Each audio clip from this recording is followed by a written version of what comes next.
Είναι πρότυπο εργατικής πολυκατοικίας.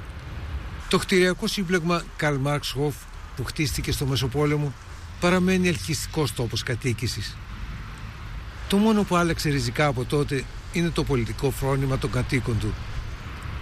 Παλιότερα οι περισσότεροι ήταν σοσιαλδημοκράτες. Σήμερα είναι ακροδεξιοί ή απολίτικοι. Στο Ινστιτούτο Πολιτιολογίας της Βιέννης.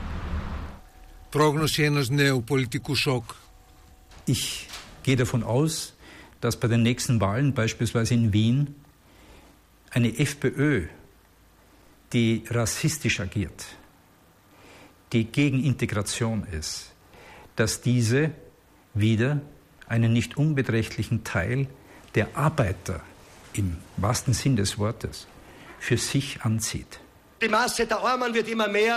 Η στροφή των εργατικών στρωμάτων προς την ακροδεξιά εντείνει την κρίση της Αυστριακής Σοσιαλδημοκρατίας. Η νίκη της στις εκλογές του 2008 έχει σχεδόν ξεχαστεί και η συγκυβέρνησή της με το Συντηρητικό Λαϊκό Κόμμα είναι κάθε άλλο παρά επιτυχημένη. Ο σοσιαλδημοκράτης καγκελάριος Βέρνα Φάιμαν είναι το ακριβώς αντίθετο του ισχυρού άντρα. Herr Faymann hat gesagt, es ist nicht gut zu streiten. Wer nicht streitet, kann sein Profil nicht schärfen. Η Αθηνά παλά στη Βιέννη. Η Ελληνίδα θεά ως μασκότ του Αυστριακού Κοινοβουλίου. Στην Ολομέλεια συζήτηση για τη μετανάστευση. Τα ακροδεξιά κόμματα μένονται κατά το ξένο. Οι σοσιαλιστές προβάλλουν αδύναμη αντίσταση. Τα αιτήματά τους επηρεάζονται από τα ακροδεξιά.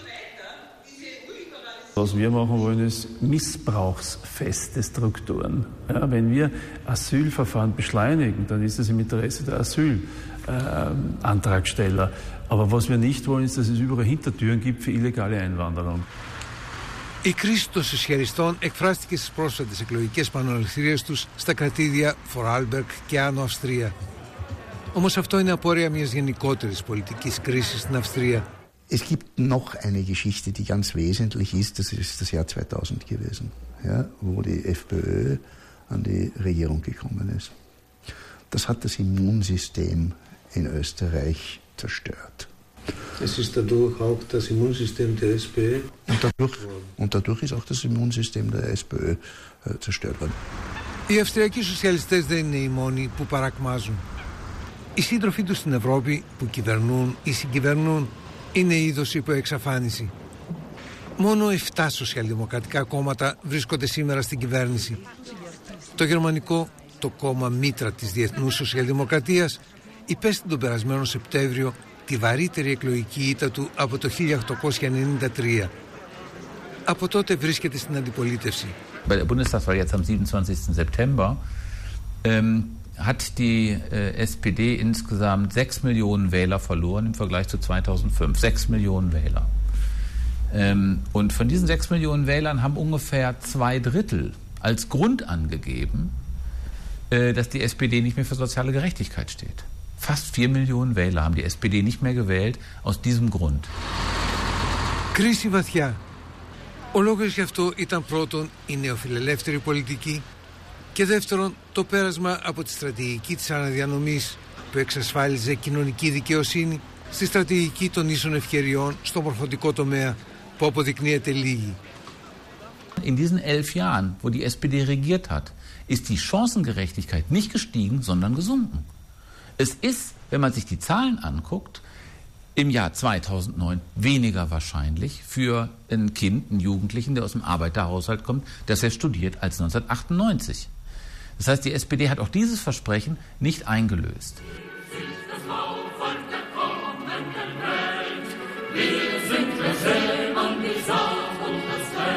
Από την κούνια στο φέρετρο.